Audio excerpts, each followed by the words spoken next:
Ahora sí, vamos a ver ahora Oseas y Amós. Los 12 últimos libros de la Biblia se les conoce como profetas menores, no porque tengan menos valor, sino porque la extensión de su contenido definitivamente es mucho menor, ¿no?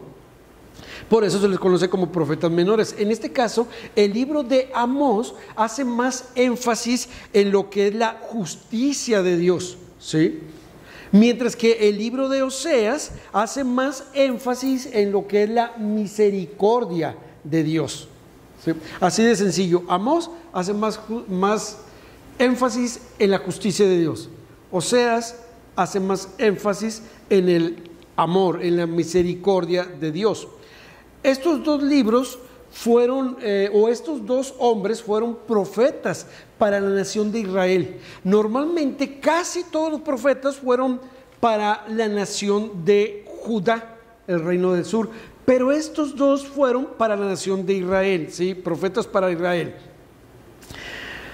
Así que vamos a ver primero el libro de Amós, que es este caso es el que se encarga de hablar acerca de la justicia de Dios. Miren, por decir, si ustedes observan en el capítulo 5 de Amós, capítulo 5, versículo número 24, dice: pero corra el juicio como las aguas y la justicia como impetuoso arroyo. ¿Por qué hace este llamado? Porque precisamente Amós, ¿sí? Amós 5:24,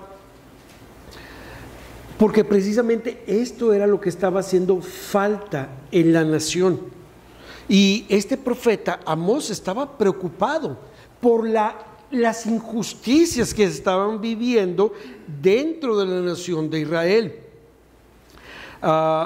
Estos dos profetas fueron contemporáneos. Los dos ejercieron su profesión o su oficio de profeta aproximadamente allá por el año 750, 740, 760 antes de Cristo. Les digo, los dos fueron profetas a la nación de Israel. Miren, ¿cómo empieza el libro de Amós? Empieza primero por profecías a las naciones, ¿sí? Donde eran profecías de juicio, pero luego en el capítulo 2 es la profecía más específicamente a la nación de Israel. Por decir, ustedes ven que en el versículo 4, capítulo 2 de Amós, dice: así ha dicho Jehová, por 3 pecados de Judá y por el 4 no revocaré su castigo, porque menospreciaron la ley de Jehová y no guardaron sus ordenanzas, y les hicieron errar sus mentiras, en pos de los cuales anduvieron sus padres. Y versículo 6, así ha dicho Jehová, por 3 pecados de Israel y por el 4 no revocaré su castigo, porque vendieron por dinero al justo y al pobre por un par de zapatos, pisotearon en el polvo de la tierra las cabezas de los desvalidos y tuercen el camino de los humildes, y el hijo y su padre se llegan a la misma joven, profanando mi santo nombre. Sobre las ropas empeñadas se acuestan junto a cualquier altar, y el vino de los multados beben en la casa de sus dioses. Era una demanda que el Señor estaba haciendo para la nación por la injusticia que estaban viviendo ellos. Un tema primordial entonces en este libro de Amós es el día del Señor. Es que cuando el pueblo de Israel, ellos esperaban el día del Señor, ellos tenían el concepto que un día vendría el Señor, alguna vez lo he explicado, un día vendría el Señor y entonces Él derrotaría completamente a los enemigos, ¿sí? Y le daría paz y prosperidad a su pueblo. Ellos pensaban eso. Pero no, el día del Señor no iba a ser como ellos lo estaban esperando. Miren, capítulo 5, versículo 16. ¿Sí? Capítulo 5, 16 dice: por tanto, así ha dicho Jehová, Dios de los ejércitos, en todas las plazas habrá llanto, y en todas las calles dirán, ay, ay, y al labrador llamarán a lloro, y a endecha a los que sepan endechar, y en todas las viñas habrá llanto, porque pasaré en medio de ti, dice Jehová. Resulta que, como les digo, ellos esperaban que el día del Señor iba a ser un día de gran victoria para ellos, porque el Señor iba a llegar, según ellos, con gran poder y derrotar a los enemigos, dar victoria a su pueblo y darles paz y darles prosperidad, pero no era así. Por el contrario, Dios dice, no, va a ser este día increíble, va a ser de gran llanto, de dolor. Incluso el Señor dijo, voy a pasar por el medio de ustedes. Cuando Dios sacó al pueblo de Egipto, acuérdense que era la Pascua, que era pasar por alto. Pero en este caso ya no iba a pasar por alto, ahora iba a pasar por el medio del pueblo para destrucción, para juicio. Era distinto lo que iba a hacer en este caso el Señor. Así que, ¿qué sucede? Versículos 18 y 19, ahí mismo capítulo 5. Ay de los que desean el día de Jehová. Ahí les iba a aclarar, ¿ustedes desean el día del Señor? Espérense, ¿cómo? Ay de los que desean el día de Jehová. ¿Para qué queréis este día de Jehová? Será de tinieblas y no de luz, como el que huye delante del león y se encuentra con el oso, o como si entrara en casa y apoyare su mano en la pared y le muerde una culebra. ¿No será el día de Jehová tinieblas y no luz, oscuridad que no tiene resplandor? Él les estaba aclarando de lo que realmente se iba a tratar el día del Señor. Allá en Monterrey, los que conocen Monterrey, allá hay montañas, se le conoce como la ciudad de las montañas, ¿sí? Está rodeada por muchas montañas Monterrey. Es tierra de Dios, ¿sí? Monterrey, ustedes lo saben. Y total que, pues, muchas de esas montañas están llenas de bosques muy, muy grandes, muy grandes. Y así que allá, pues, hay muchos animales salvajes. No me refiero a los que manejan, no. O sea, me refiero, hay jaguares, hay pumas, hay osos también, venaditos, hay jabalíes y ardillitas y todo eso, ¿verdad? Y a veces, de cuando en cuando, bajan sobre todo los osos. ¿Sí? No sé si ustedes han visto las noticias, de hecho, hace como una semana volvió a bajar un oso. ¿Sí? Y pasan el video, ya en que ahora pues es más frecuente que todo el mundo tenga sus telefonitos y todo, ¿no? Y estaba la mamá y cubrió al niño, ¿no? Para que el niño no viera al oso. O sea, el niño sabía que estaba ahí el oso, pero el niño no se daba cuenta que el oso estaba allí, o sea, literal, que les quitó la comida. ¿No vieron el video? ¿Sí? En las noticias les quitó la comida el oso, ¿no? Pero estaban todos así. O sea, pasan los videos de las diferentes ocasiones y todos así tranquilos, no se mueven ni nada, ¿no? Porque sí te da temor. No es un oso grizzly, pero, o sea, un oso es oso negro el que hay de aquel lado, ¿no? Y pues te va a dar pendiente. Normalmente, si tú no les haces nada, ellos son pocas las ocasiones en que te van a atacar, pero si ellos se sienten amenazados, muy probablemente sí te van a atacar, ¿no? Da miedo, da temor. Y te dicen, no corras, ¿sí? Porque si corres, pues probablemente ellos también te van a seguir a ti. Da temor. Y así que cuando este texto que acabamos de leer, ¿no?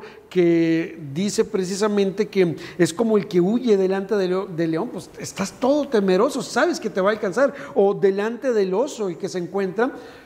Si te dicen, vienen incluso algunos anuncios ahí en los parques montañosos de Nuevo León, te dicen que si ves un oso a la distancia, ni te le acerques. O sea, si lo ves con distancia, y si hay unos ositos por ahí cercas, o sea, inmediatamente tú aléjate si ves ositos, porque donde hay ositos, va a estar la mamá, y las mamás se ponen muy, muy furiosas, ¿no? Me recuerda a algunas mamás de aquí, se ponen furiosas también. El día del Señor va a ser peor todavía, ¿sí? De gran temor. O sea, y era lo que el Señor le estaba aclarando aquí al pueblo de Israel. Ustedes piensan que voy a venir y les voy a dar toda la victoria. No, dice, va a ser de tinieblas, va a ser de lloro, ¿sí? Así que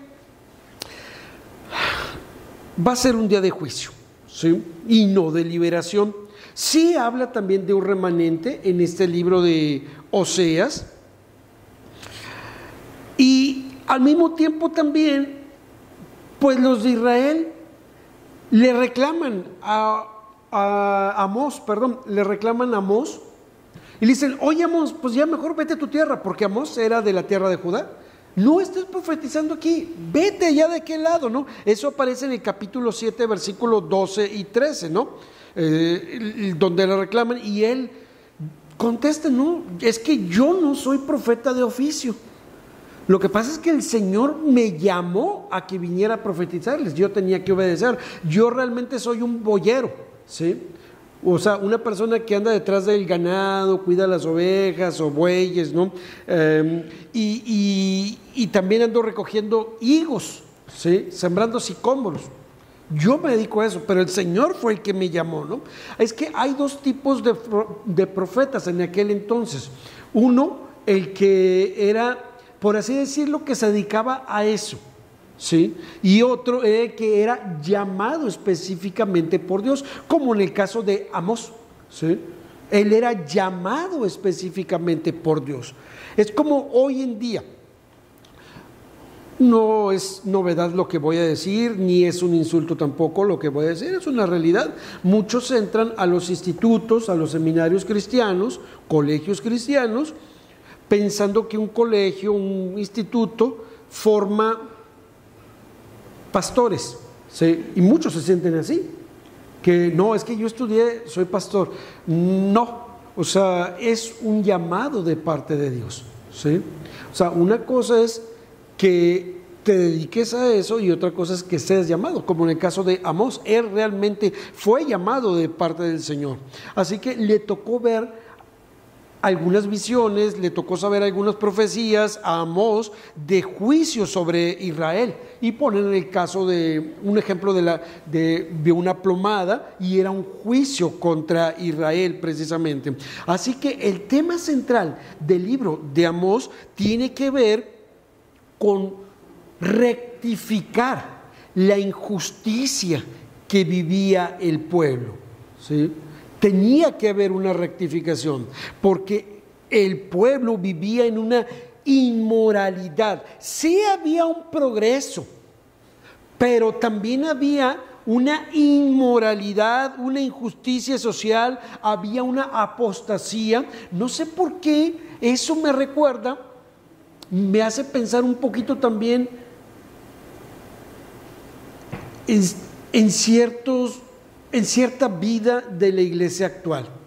La iglesia actual, mis hermanos, sí, ¿qué quieren que les diga? Así suele suceder también, no en todas las iglesias, pero sí es muy común que en la iglesia actual nos sentimos bien porque estamos igual que Israel en aquella época. Había cierta paz social, había cierto progreso y el pueblo se sentía que estaba bien con Dios, aunque realmente vivían en una injusticia y en una apostasía. Es parte de cómo vive también mucho de la iglesia actual. Sí, mucha actividad religiosa, pero poca cercanía con el Señor. Eso era la situación del libro de Amós. ¿Cómo vemos al Señor Jesucristo en Amós? Indirectamente, sí, indirectamente. Al rato en el estudio de la predicación expositiva voy a extenderme un poquito más en este comentario que voy a hacer. Pero miren, nada más voy a hacer ahorita una pregunta. ¿La teología tiene que ser cristocéntrica o cristotélica? Y ustedes se quedarán pensando, ¿a qué se refiere con cristocéntrica o cristotélica? Se preguntarán eso. Bueno, la teología cristocéntrica te dice que toda la Biblia habla de Cristo. La teología cristotélica te dice, toda la Biblia apunta a Cristo. Parece lo mismo, pero no es lo mismo, ¿sí? Así que al rato en el estudio voy a ampliarme un poquito más en esto, ¿sí? Me voy a ampliar un poquito más en esto.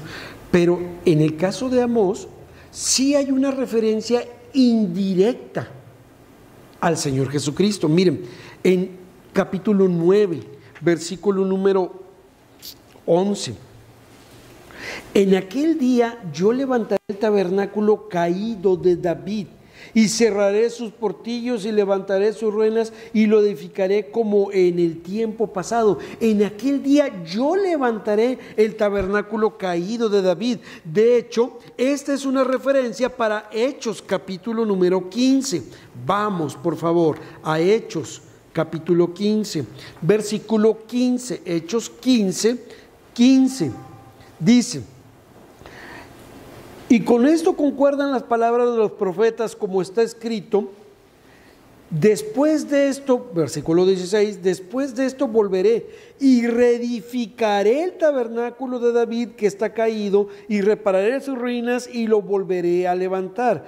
¿Cuándo está describiendo esto? Cuando fue el concilio precisamente en Jerusalén, y Pablo estaba defendiendo precisamente el que compartiera el evangelio con los gentiles. Entonces Pedro se levanta y es el que recuerda precisamente que tiene que ser así, y en el versículo 12 dice: entonces toda la multitud cayó, y, o sea, de que ya no hablaron, ¿verdad? Y oyeron a Bernabé y a Pablo. Y ellos son los que traen a colación precisamente este pasaje, esta profecía de por qué estaban ellos predicando también al Señor Jesucristo. Por eso les digo, sí, en Amós hay una referencia indirecta. Eso es en cuanto al libro de Amós. Ahora, en cuanto al libro de Oseas, ¿qué hora son? Me voy a ir un poquito más rápido, ¿sí? En cuanto al libro de Oseas, vamos a Oseas, por favor. O sea, está Daniel, y de Daniel sigue. Muy bien, ustedes sí saben, Oseas. Oseas, por el contrario, Oseas recalca más la misericordia de Dios, el amor de Dios. Ese es el enfoque mayor que da Oseas.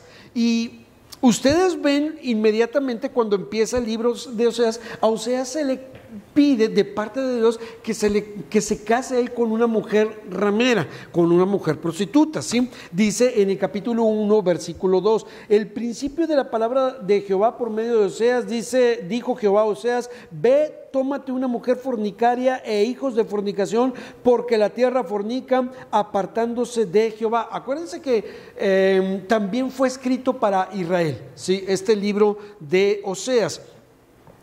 Y el matrimonio de Oseas con una mujer ramera estaba simbolizando el matrimonio del Señor con su pueblo, con Israel.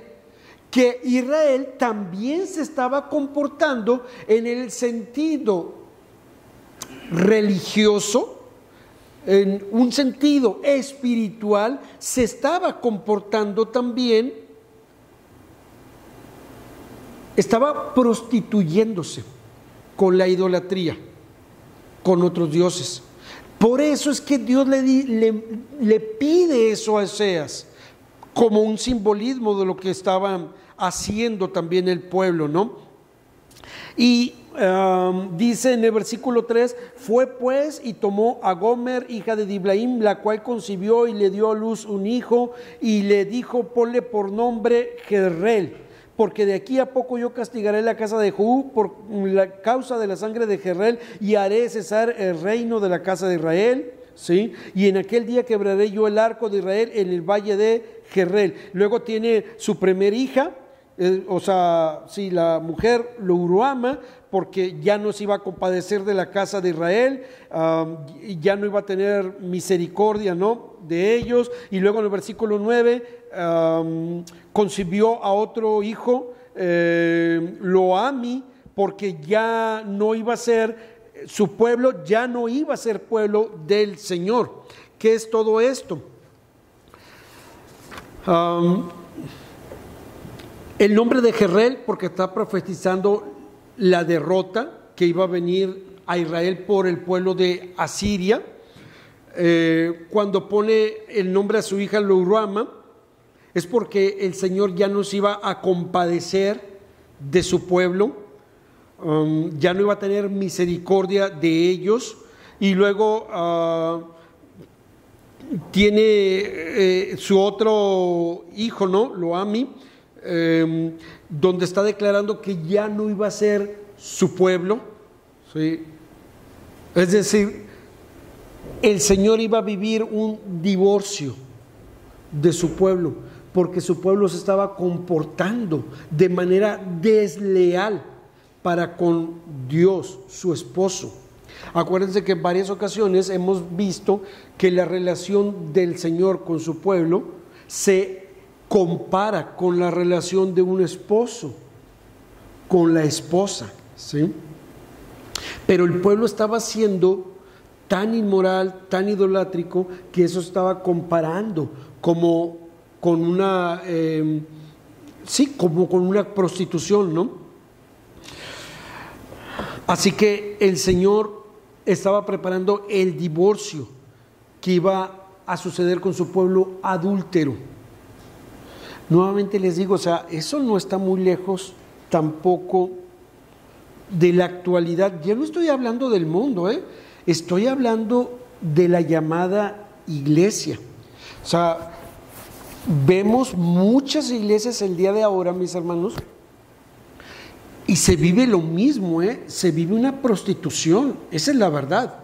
No, o sea, muchas veces criticamos a la iglesia católica, que porque tiene a las imágenes, ¿sí?, y a los santitos y a las vírgenes y todo eso, pero la verdad es que muchas veces nosotros los cristianos actuamos de la misma manera.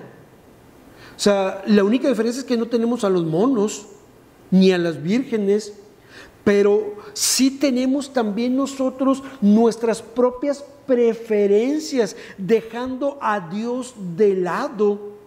Preferimos nuestros trabajos, preferimos nuestros carros, preferimos el engaño a nuestras esposas, preferimos muchas cosas, ¿no?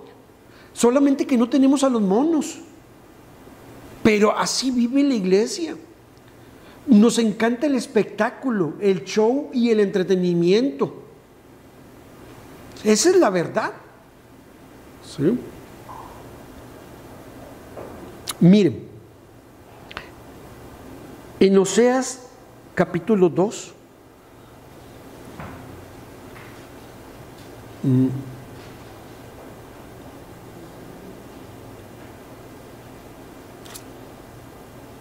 versículo 12, ¿sí?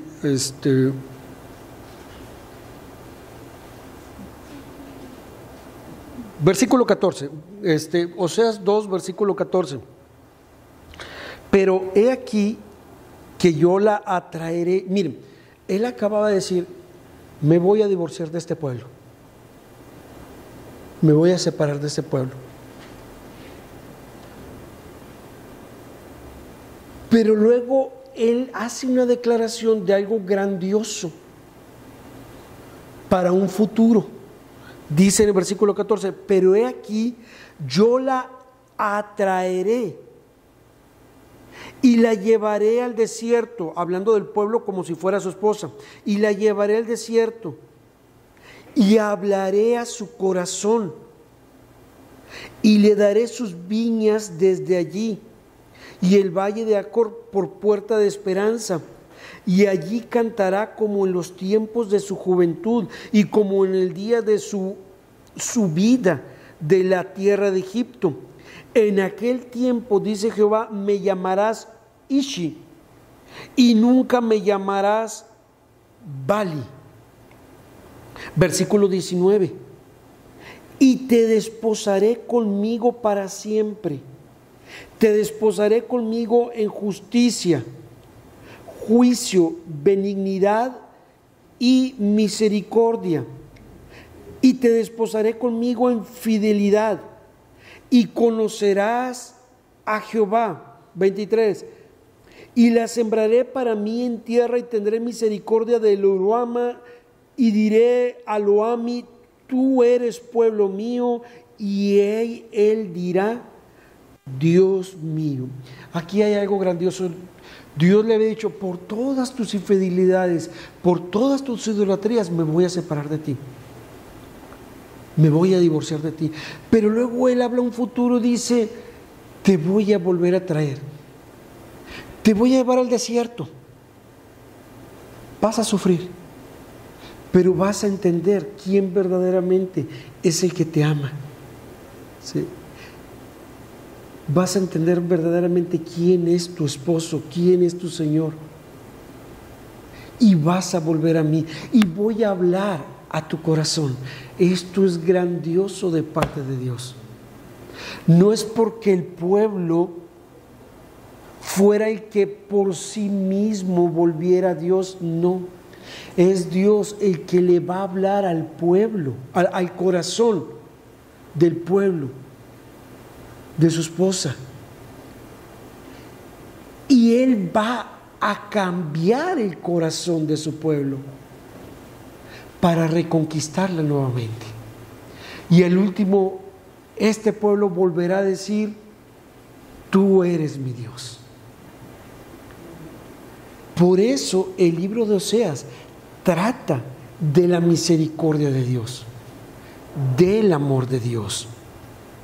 Dios restaurará a su novia, a su pueblo, para sí mismo, y llamará a su pueblo por su propio nombre. Entonces el mensaje final de Oseas es un llamado a Israel a arrepentirse y a la renovación del pacto matrimonial. Que por cierto, el próximo sábado, primeramente Dios, voy a enseñar de esto. Por favor, nadie falte, independientemente del evento. Me interesa mucho la predicación. Es lo que quiero que sobresalga, la predicación. No vengas pensando tanto en el evento. La predicación es la que quiero que sobresalga. Es la que quiero que le pongas atención a la prédica. Próximo sábado, ¿de acuerdo? Así que me tomo los 2 últimos minutos. ¿Cómo ves a Cristo en Oseas? Miren, Oseas capítulo 11. Oseas capítulo 11.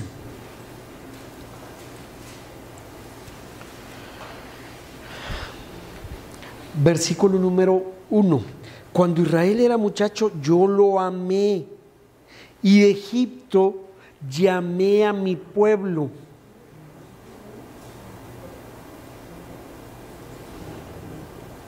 ¿A qué les recuerda a ustedes este texto que leí? De Egipto llamé a mi hijo. De Egipto llamé a mi hijo. ¿A qué les recuerda esto? A la profecía del Señor Jesucristo. ¿Se acuerdan que cuando Él nació, al poco tiempo, Herodes, ¿se acuerdan que manda matar a todos, no? Y bueno, Dios se le revela a José, el padre, el que se suponía el padre del Señor Jesús, dice, vete a Egipto, ¿sí? Muere Herodes y le dice de nuevo, pues, regrésate de nuevo, ¿verdad? En este caso a Nazaret, una aldea, un pueblo de Galilea, ¿no? Y Mateo recuerda esa profecía, de Egipto llamé a mi hijo, ¿sí? Porque la mayor muestra de amor de Dios para con a su Hijo, para que nosotros pudiéramos haber sido reconciliados con el que estábamos enemistados. Donde Israel falló por su falta de fidelidad a Dios, Cristo prevaleció como el verdadero Hijo de Israel. Él restituyó a su pueblo que se había prostituido, pagando el precio por el pecado. Y este es el libro de Oseas. ¿Sí? ¿De acuerdo? Sí, Pablo, adelante, hermano. Nada más una pregunta porque tal vez si algo que esté en la mente de alguien más. Sí, dilo. Pudiera hablar un poquito de este mandato que Dios le daba a Oseas, en particular de casarse con una mujer prostituta. Ah, ok. Tal vez Es un simbolismo, sí. Sí, una representación. Sí, pero tal vez pueda comentar algo al respecto porque es una pregunta muy común. ¿Realmente Dios mandó a un profeta, a uno de sus hijos, a casarse con una prostituta que no tiene nada que ver con Dios y es totalmente una vida de pecado? Muy buena tu pregunta. Sí, muy buena tu pregunta. Gracias, hermano. Muy bien, pueden salir, ¿cierto?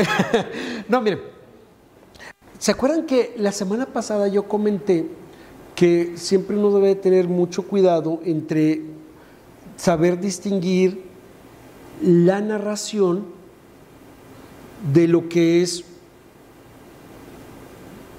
una ordenanza, por así decirlo, de parte del Señor? A veces nos llegamos a confundir y pensamos, bueno, si aparece en la Biblia, entonces debe de ser una ordenanza. Y no es así necesariamente. Uno debe de tener mucho cuidado en saber distinguir lo que es una ordenanza de una narrativa, ¿sí? ¿Qué es esto? Por decir, aquí en el caso de Oseas es una narrativa. Se nos está describiendo algo que Dios quería mostrar hacia su pueblo, ¿sí? Así que él pide algo muy específico a Oseas: te vas a casar con una mujer inmoral, ¿sí? Porque tú vas a hacer un retrato vivo, una representación de lo que yo estoy viviendo con mi pueblo inmoral, sea prostituido. Tú vas a hacer ese retrato vivo. Pero fue un caso muy específico.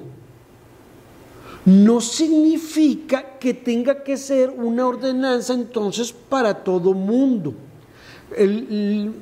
Fue la semana pasada, creo, cuando puse ese ejemplo. No me acuerdo cuándo puse el ejemplo, no me acuerdo, pero fue hace poquito. Hace 2 semanas, ok. Que yo les decía, por decir, está el caso de Gedeón, ¿sí? Que para que él tenía dudas, o sea, Dios lo estaba llamando como juez para libertar al pueblo de Israel cuando ya había entrado a tierra prometida.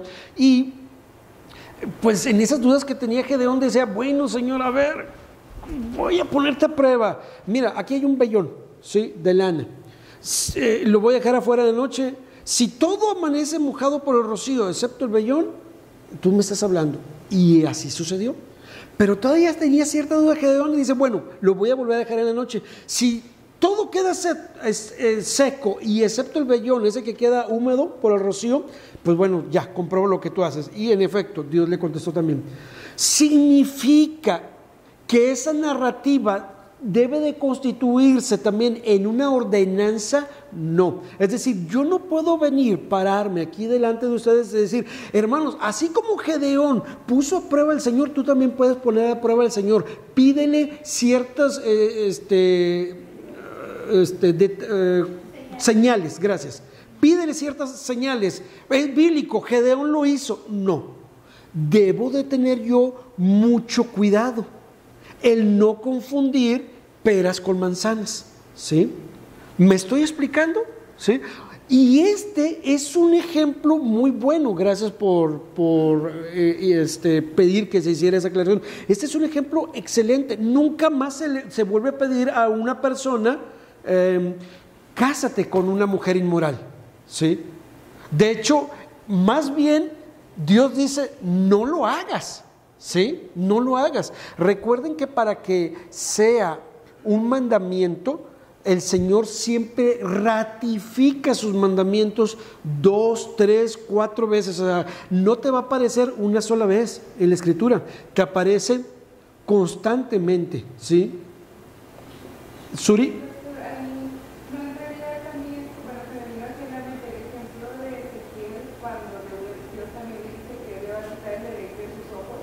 Cuando su esposa. Sí. Es excelente. Ezequiel también fue una representación viva. Gracias por mencionar ese ejemplo.